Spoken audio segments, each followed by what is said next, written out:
We are not professing to tell you the complete story of these activities. We are professing to tell you the complete story that we know. Right. But these records that we've uncovered don't tell the story. They tell pieces of it. This is a story that has been told in bits and pieces. This is an attempt to pull most of it together. We know we don't have the full story. We do, however, have some striking new revelations and insights. The story begins here, just off the nation's front yard, the Mall. The buildings behind me were the headquarters for the World War II Office of Strategic Services.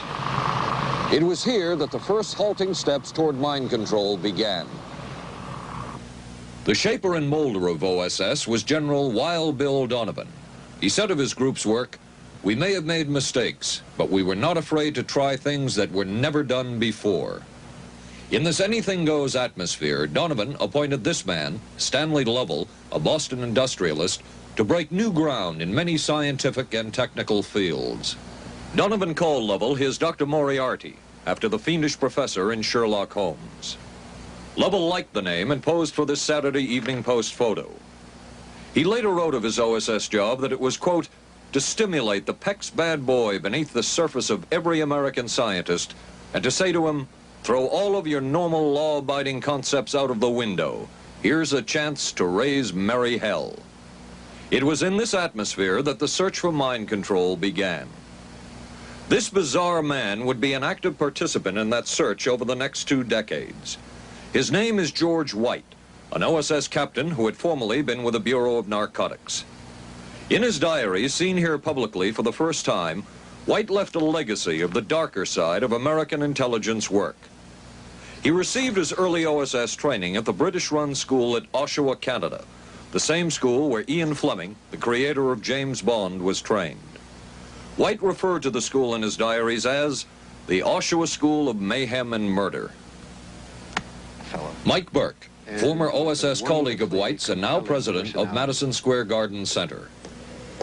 Very compelling fellow, mysterious fellow, almost mystical fellow. He was fascinating because you knew something about him, but not enough about him to really get a fix on him. He also knew a great deal about the swifter elements of society, the gamier side of life, and he was very impressive in his technical knowledge of the underworld, so to speak. He said, one of our men gets beat up. He says, you have to act real fast and teach these guys a lesson. Charles Siragusa, a former narcotics officer and friend of White's. He'll come around, he says, and break your kneecaps. And with that, one guy laughed, and George would always have little Billy with him. And this one guy sort of naked. George White turned around and whapped him across the neck with it. Then he picked up a pool stick and started beating everybody up. He made his point. And he made his point. George White was not a man of understatement or subtleties. His boss at OSS, Stanley Lovell, referred to him as deadly and dedicated. In this note from White's diaries, it says, call Lovell regarding TD. TD was a rather transparent cover for Truth Drug. George White worked with the Truth Drug Committee here at St. Elizabeth's Hospital in the nation's capital. They experimented with mescaline, scopolamine, and marijuana on unwitting victims. The committee soon learned there was no easy panacea, no truth drug at this stage. But White and later colleagues would not stop trying. The goal remained the same. As this 1952 CIA memo says, the aim is controlling an individual to the point where he will do our bidding against his will, and even against such fundamental laws of nature as self-preservation. But it was a discovery here in Basel, Switzerland, at Sandoz Laboratories by Dr. Albert Hoffman that led the intelligence agencies of America to believe that they had found the panacea.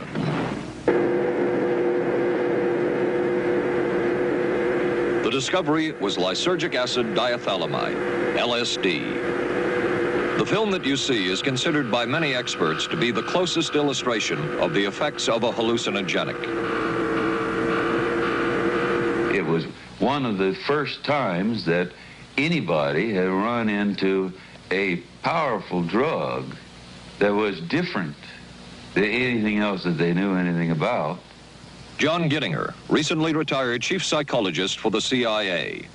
This is the first time Gittinger has been interviewed publicly. You could disable a whole city by putting a very small amount on a water supply.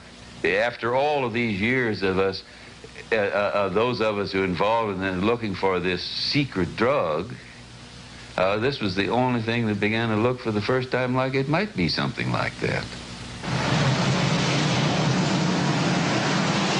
The CIA's interest in LSD was intense. The worry was that the Russians would get hold of it. Were the Soviets into LSD? I'm going to have to say I'm sure they were, but if you ask me to prove it, I've never seen any direct proof of it.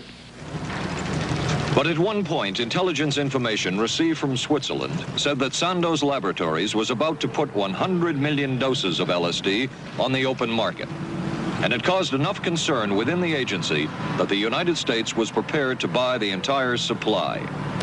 However, a slight mistake had been made. The mistake is made public for the first time. I just found out on a new CIA document that there were no such large quantities of LSD on the market. John Marks has filed numerous Freedom of Information suits against the CIA and has unearthed much new material. He is the author of The Search for the Manchurian Candidate, a history of intelligence agency work with mind control. He is a consultant for this report.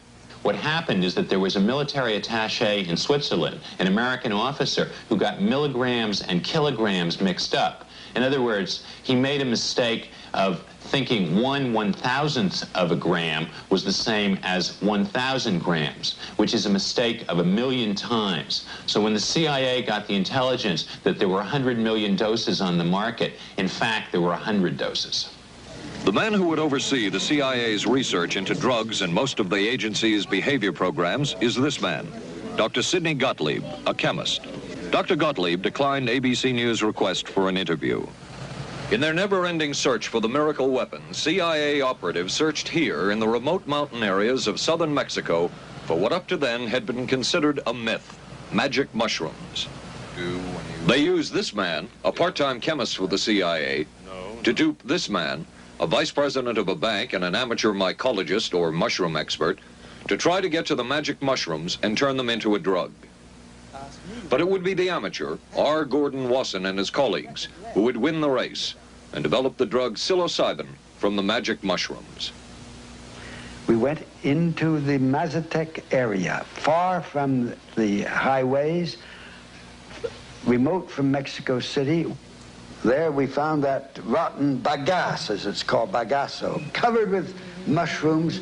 These mushrooms I didn't know, had never seen. They were the sacred mushrooms. Wasson would also discover and record the ancient mystical rites of the mushrooms from a local shaman or magical priestess, Maria Sabina. And we were seeing incredible sights. They would go slowly or they would go fast as I ordained.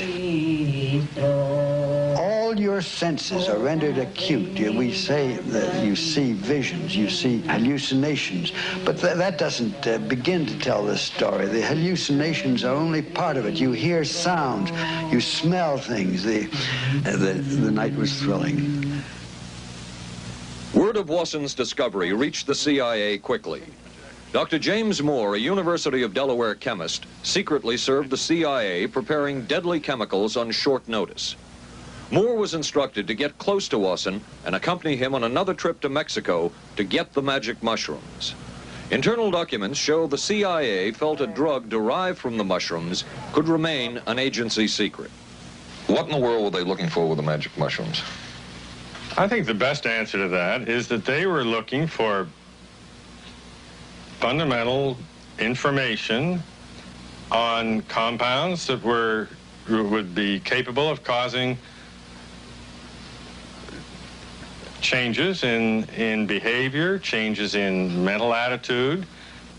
Did you ever consider what would have happened if any of these substances were given to, say, unwitting people? Oh, I don't remember having considered that specifically. What if you, I trust perhaps you've thought about it. Well, I haven't worried about it. Your question again, what would I have thought had I known that Any of these substances would have been given to unwitting persons? You mean a hostile agent of another government? No, I mean think that was probably one of the things they had in mind. I mean testing it out on an American citizen.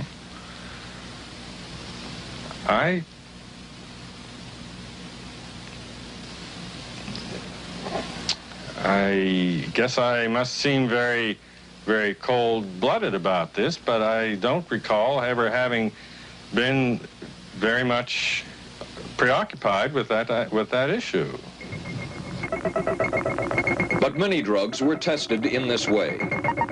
A decision was made at the highest levels of the CIA to do testing on unwitting Americans. As one CIA document says, such testing would be operationally realistic. A former CIA official who worked on these programs describes for the first time how the decision was made. He did not wish to be filmed or recorded.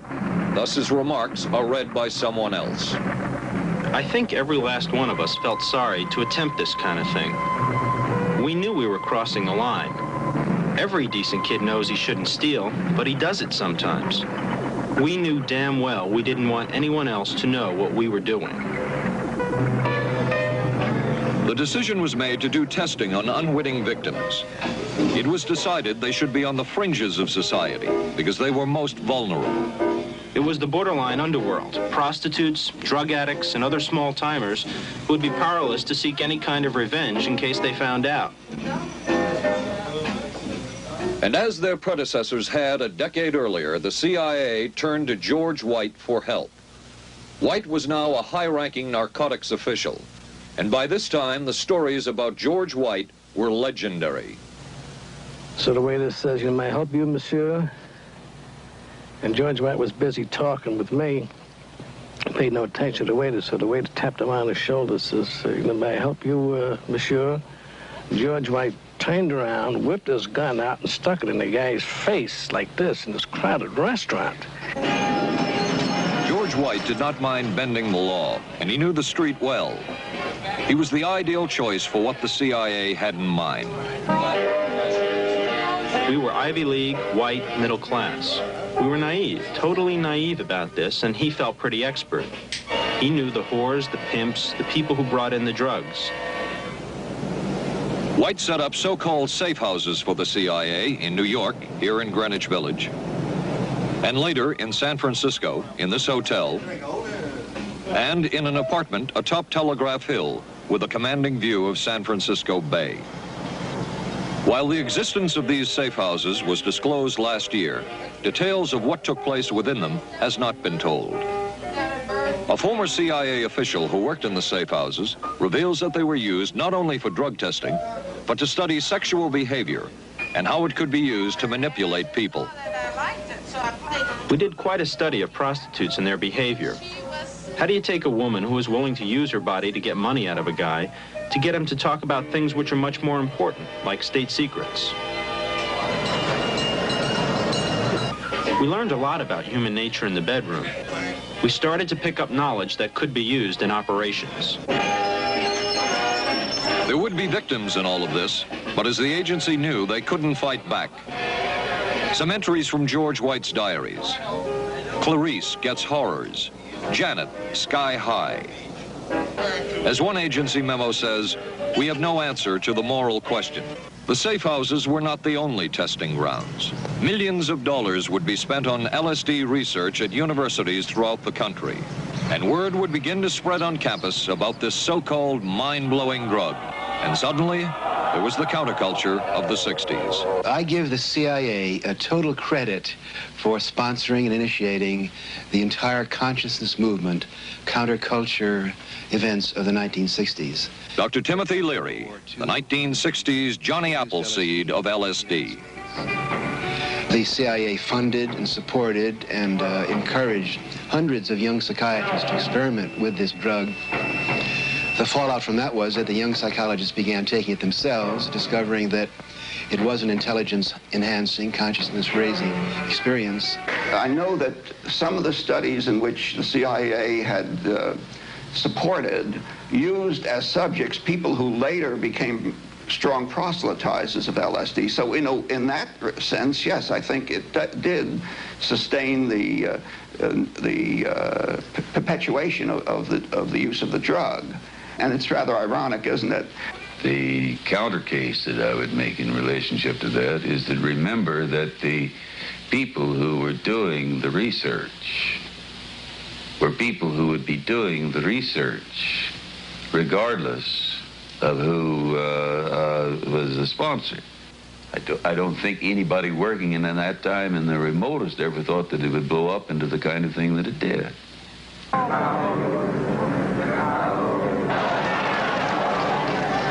History will judge the role of the CIA and other intelligence agencies in unwittingly contributing to the counterculture of the 60s through their intense interest in LSD and other hallucinogenics. But for the moment at least, the argument can be made that the CIA helped usher in the age of Aquarius.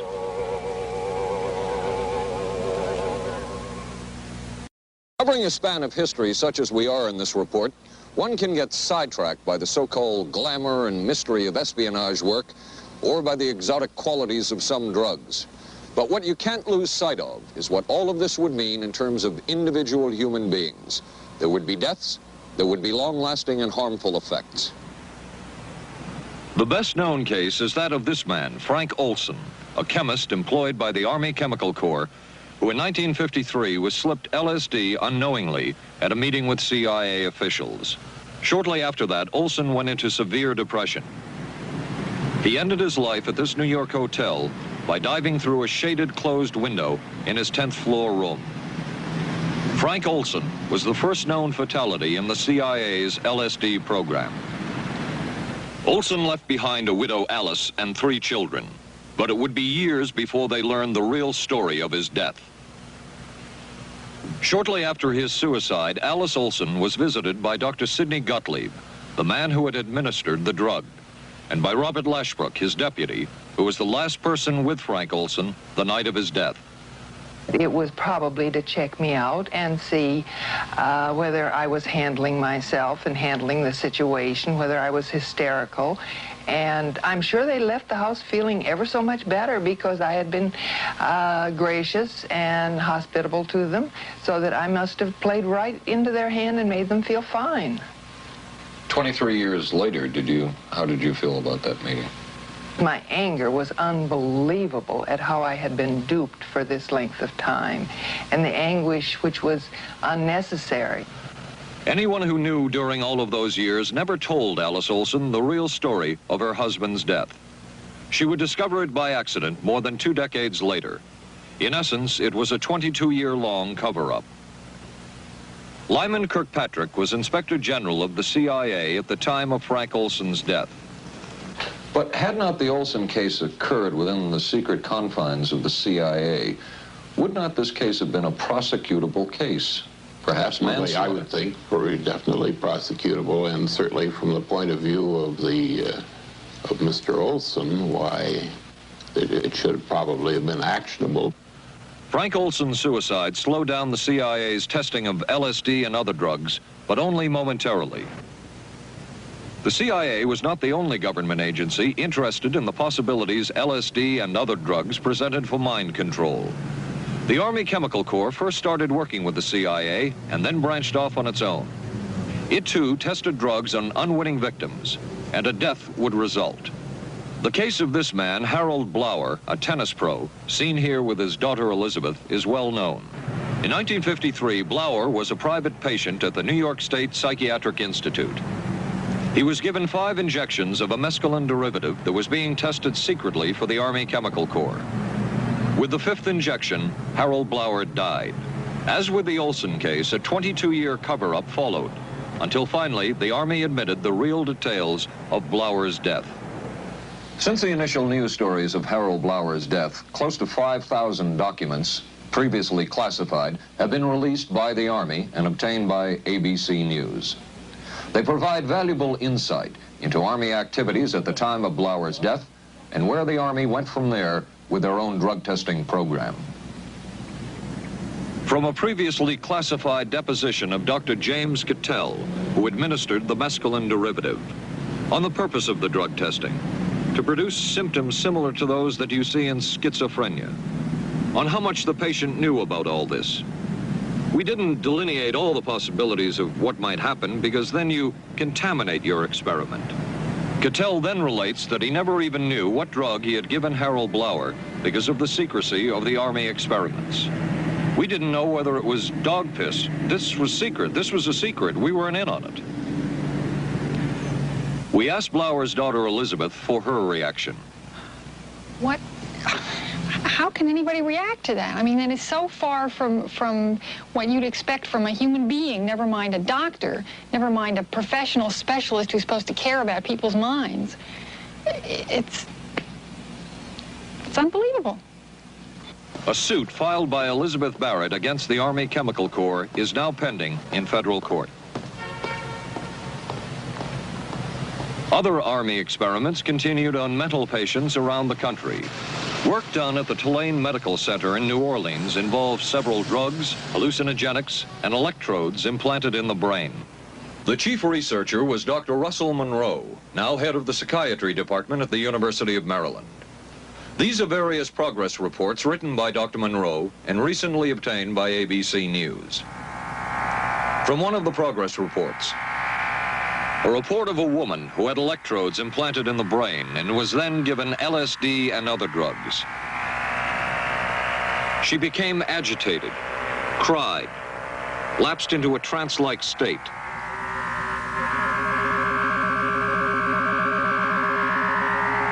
Felt as if she were about to have a convulsion, experienced waves of darkness and light, had bizarre sensations in her neck and legs, said somebody was trying to manipulate her body. At this point, Dr. Monroe wrote that the woman was obviously having paranoid ideas. As a layperson, perhaps you can enlighten me. What therapeutic effect would the type of experiment that I just described have on a patient? Well, the therapeutic effect would be indirect. Was this patient aware that she was being given LSD? Yes, I mean, they were told that they would be given some medication, and they should have... Specifically LSD? Well, we told them, I don't think that they would have even known what LSD was then at the time. They were told that they were going to they would be given some medications which might make them feel worse. Dr. Monroe, what do you think the Army Chemical Corps was looking for in all of this testing? They were looking for an incapacitating agent, an agent that would not harm the person permanently, but would incapacitate them temporarily. That seemed like a humanistic way to wage a war, if war is necessary. When James Thornwell was given LSD by Army intelligence in 1961, this time it was no experiment. This time the express purpose was to peel back Thornwell's brain to bear any secret within it. This time the Army had gone operational. Thornwell, as reported on ABC last January, was an Army private stationed in Orléans, France. Classified documents were missing from his unit. Thornwell became a suspect. His 2.5-month interrogation included administration of sodium pentothal, hypnosis, isolation, and deprivation of sleep. Army documents obtained by ABC News refer to this interrogation as conventional. Despite this severe questioning, Army intelligence was getting nowhere with Thornwell, and it was decided to slip him LSD. For 16 years, Thornwell never knew what had hit him. Tell me about the acid. I'd rather not. It's a bad trip. It's a bad trip. That was a bad trip. The pain was so excruciating. Felt like somebody was sticking me with 1,000,000 pins. You know, just everywhere. Oh, it just... Oh.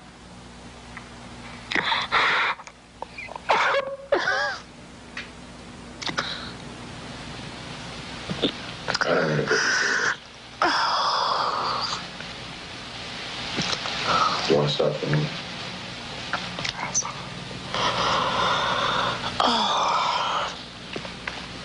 I walked around. What's up? Oh, I can talk. I lived through it. I lived through it. I lived through it. No charges were ever brought by the Army against Thornwell. He was discharged for psychological disorders. But an Army psychiatric evaluation of Thornwell obtained by ABC News, one which was done prior to Thornwell having been given LSD, says of him, fairly cooperative, oriented, alert, and gave no evidence of psychosis or depression. From the Army's point of view, this type of LSD interrogation was a success. Other documents refer to the exploitability of interrogation subjects, cracking them, keeping them off balance mentally, and providing an economical, speedy, and productive aid to interrogation.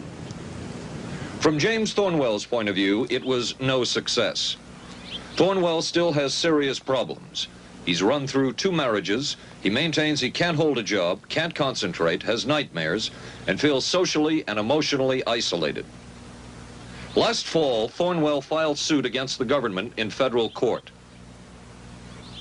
In a moment, we will examine the closest experimentation to brainwashing that we have uncovered.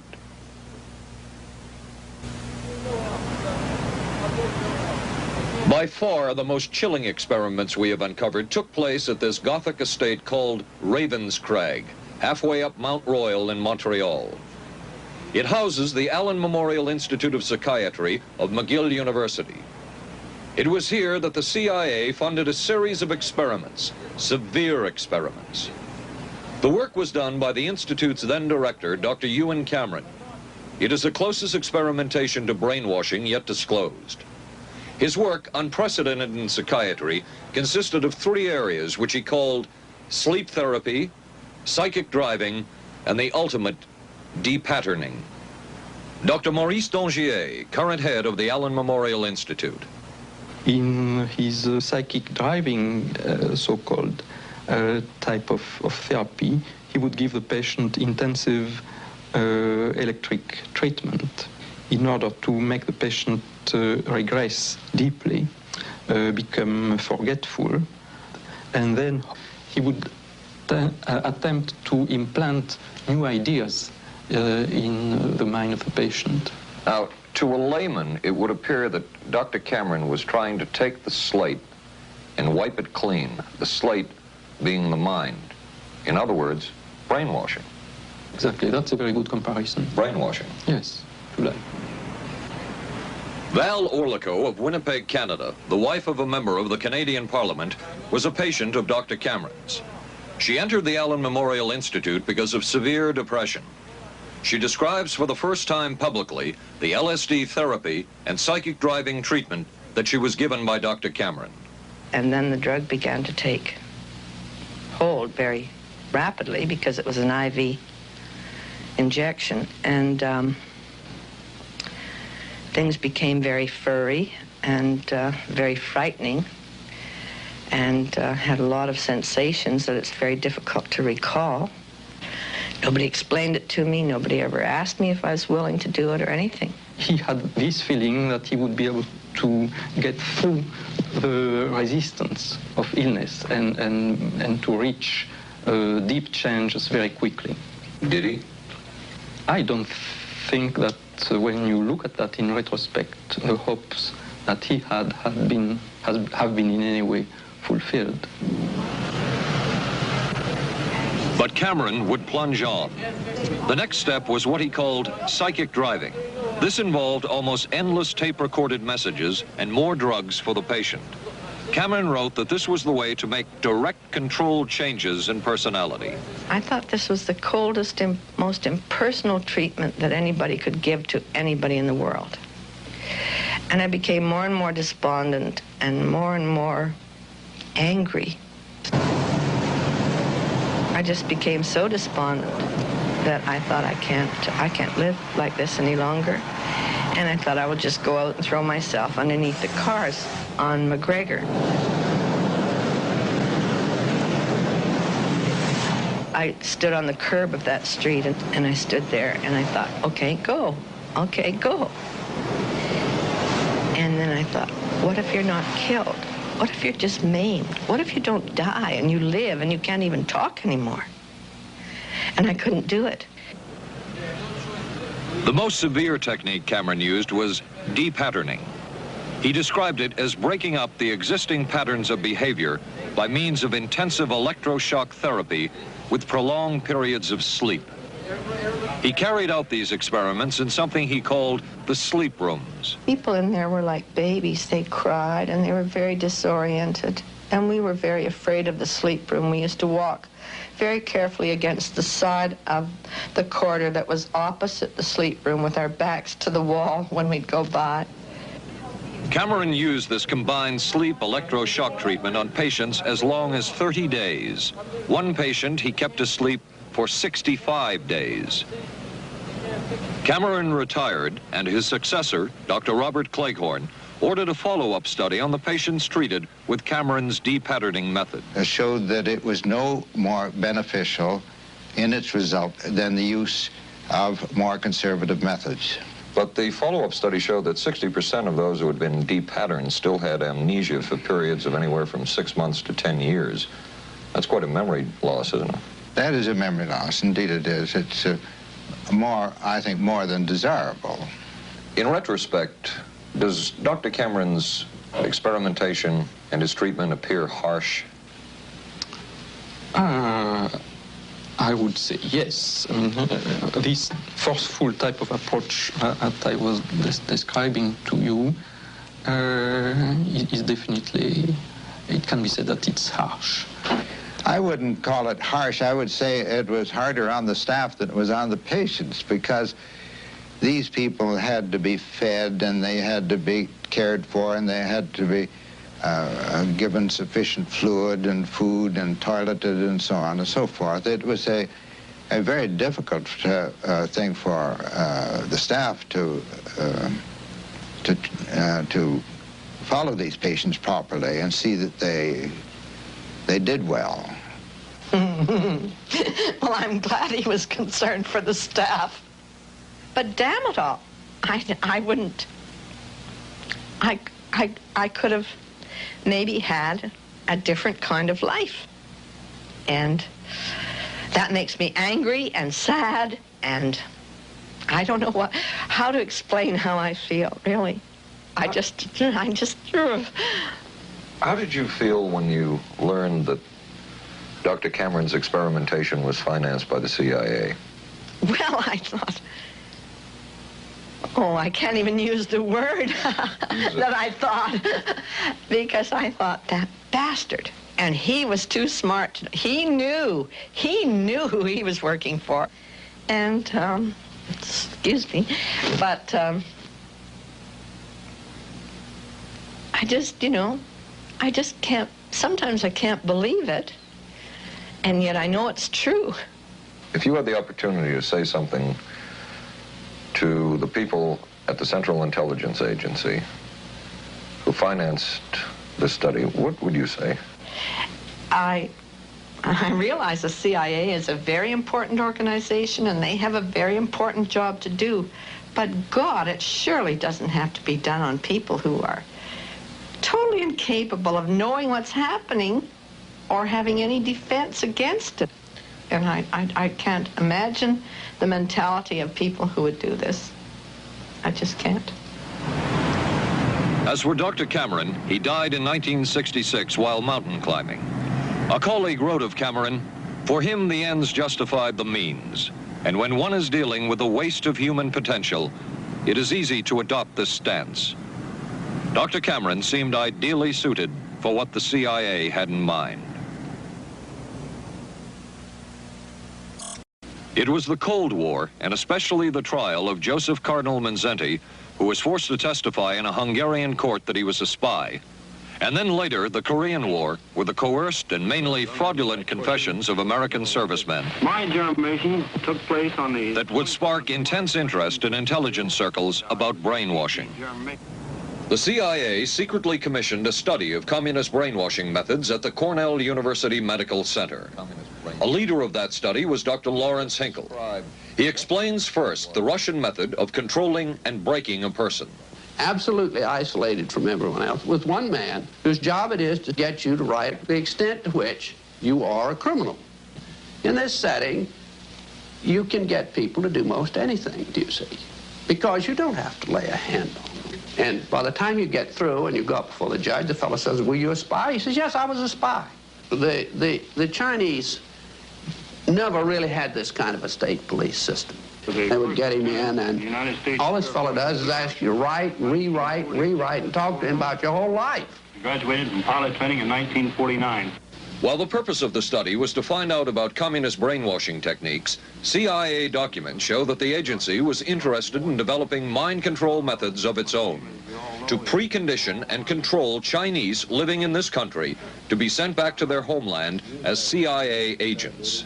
What do you think they were looking for? Well, I think they weren't looking for agents or anything like that. Yet the agency's perception of the work you were doing, in CIA documents we have examined, it says that the project that was being done here, they intended to use everything learned about the new agents to induce them to, quote, to perform acts of a complex, purposeful nature. Yeah, but that was never done. The effects of which may be out of keeping with the individual's previous behavior. That sort of thing was never done. Those people were not, that was, when they first came here, the first people they sent up to see us, you see, were operational type people from the CIA with some rather wild ideas. Okay, this is their perception of it, if I could just continue. No, it wasn't their perception of it either. No, it wasn't. Dangerous to his being, contrary to any previous consciously expressed intentions and interests, contrary to the good of the individual, and subversive to the goals for which he is consciously working. I understand all this talk. But the situation was, you see, those things were never done because of wise people on both sides. We were not able to do this nor interested in it. They were, though. Some of the low-level people were, but the high-level people were not, to tell you the truth. But documents clearly show that the CIA was attempting to develop agents over whom they had as much control as possible. Agents who would perform tasks contrary to their own good. Normally conditioned American who's been trained to kill and then to have no memory of having killed. His brain has not only been washed, as they say, it has been dry cleaned. Is a Manchurian candidate, controlled by others to do things against his will, possible? It was a remarkable film because, as far as I'm concerned, it made something totally impossible seem absolutely credible. I would say the answer is yes, but there are many qualifications to that. Dr. Milton Klein, a psychologist, a clinical and experimental hypnotist, and unpaid consultant to the CIA. The qualifications would be the subject selected to produce the kind of behavior that you wish, the amount of time, the procedures that are utilized, and the motivations of the people who are designing, executing, and administering the procedures. You're asking whether an individual can be, under hypnosis, influenced, coerced, persuaded, shaped to perform an antisocial act, or a destructive act, or an act of violence. My answer would be yes. Captain Marco, will you be good enough to lend Raymond your pistol, please? Yes, ma'am.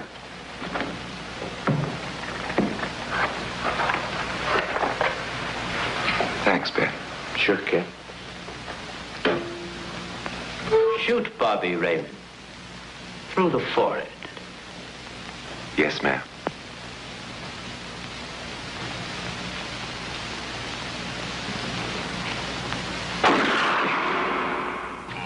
How valuable a tool can hypnosis be in the intelligence field?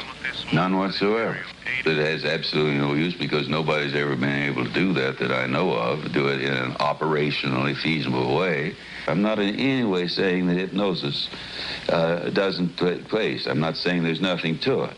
I would say that most government agencies concerned with intelligence operations have been looking to hypnosis as a tool for a variety of purposes, one of which is to carry out and to execute certain intelligence operations on a basis where they would not have to rely completely on some of their own emotional reactions.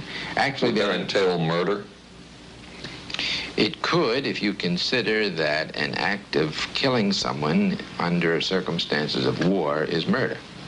I think one has to define what that means. Under circumstances of peace? Under circumstances of peace, it would be murder. Another former CIA agent says that Fidel Castro at one time was considered as a possible target for a Manchurian candidate. Castro was naturally our discussion point. Could you get somebody gung-ho enough that they would go in and get him? But if you have 100% control of a guy, you have 100% dependency. If something happens and you haven't programmed it in, you've got a problem. So in the end, it was decided that a Manchurian candidate was not feasible. But the search for mind control continued. But could the mind be controlled? Perhaps not. But is human behavior predictable? In this area, the CIA did make a significant breakthrough. A personality assessment system designed by the agency's chief psychologist, John Gittinger. It comes close to being able to predict how humans will behave. It's really a descriptive system, an attempt to try to describe personality in a relatively systematic way so that hopefully you can get some kind of an idea to predict what the behavior between different kinds of individuals. Gittinger's system had many uses in intelligence work. One was to draw personality portraits of world leaders. Using Gittinger's system, the agency concluded the Shah of Iran is a brilliant but dangerous megalomaniac whose basic problems resulted from an overbearing father. And there were other applications. Your assessment staff played a key role in helping other governments pick their police intelligence agencies, including, we've learned, the Korean CIA, Uruguayan National Police. Can you tell us about this? No. Author John Marks, the former #2 CIA man in Uruguay, told me how in 1966 John Gittinger and an assistant traveled down to Uruguay and gave the tests in order to select members of the Uruguayan intelligence service. A psychologist who used to work for the CIA told me in 1961 he personally traveled to South Korea as part of an American CIA effort to set up the Korean CIA and to give the personality tests to candidates for the Korean CIA to choose the best man for their secret police. But one of the basic functions of Gittinger's system was finding the vulnerabilities of an agent, a double agent, or a potential agent. In its applicability to intelligence work, isn't the PAS system looking for a person's soft spot? Well, of course, the answer to that is yes, but I hasten to say soft spot. This is what I consider a negative word. Of the hundreds of behavioral projects undertaken by the CIA, Gittinger's appears to have been one of the more successful and more conventional. Other experiments were not as conventional. Neurophysicist Dr. Jose Delgado was financed by the Office of Naval Research. In this experiment, the bull is sedated. Electrodes are implanted in its brain. Delgado transmits an electronic impulse to the center of the bull's brain. Delgado has remote control of the animal. Recently released CIA documents refer to the feasibility of remote control of animals and that special investigations will be conducted toward the application of selected elements of these techniques to man. Other areas were examined through the 60s and 70s. Brain surgery, psychosurgery, creation of amnesia, parapsychology, manipulation of genes. Even though past and present CIA officials have indicated this kind of work ended in 1963. And one of those who took part in these programs. Thank you, sir. In 1977, a Senate subcommittee heard testimony from many of them, but the testimony was not that revealing. According to one of them, they agreed amongst themselves to keep the inquiry within bounds that would satisfy the committee. Former narcotics officer Charles Siragusa says that he was asked to limit his testimony by the man he reported to at the CIA. He wanted me not to say anything. To perjure yourself. That's right. Well, either that, I'd have to perjure myself or take the Fifth Amendment. And I'm not about to take the Fifth Amendment for anybody. Okay. Former CIA chemist Robert Lashbrook testified he had no first-hand knowledge of the agency-run safe houses when, in fact, he supervised one of them. And according to George White's diaries, was at a safe house when White conducted what he called an LSD surprise experiment. Dr. Sidney Gottlieb, whom we recently filmed near his California home, oversaw many of the CIA behavioral programs. He retired in 1973 and destroyed the records of this work. In sort of a valedictory letter, Dr. Gottlieb wrote that he and his colleagues had been able to maintain contact with the leading edge of developments in the field of biological and chemical control of human behavior. Dr. Gottlieb also testified before the Senate subcommittee, but from an anteroom where he could not be filmed because of what his lawyer termed health and cardiac problems. Dr. Gottlieb declined ABC News' request for an interview. And what of George White, the man who helped the agency in so many of its programs? He would retire here to Stinson Beach, California. And shortly before his death, he wrote to his boss at the CIA, Dr. Sidney Gottlieb, and summed up his career by saying, "It was fun, fun, fun.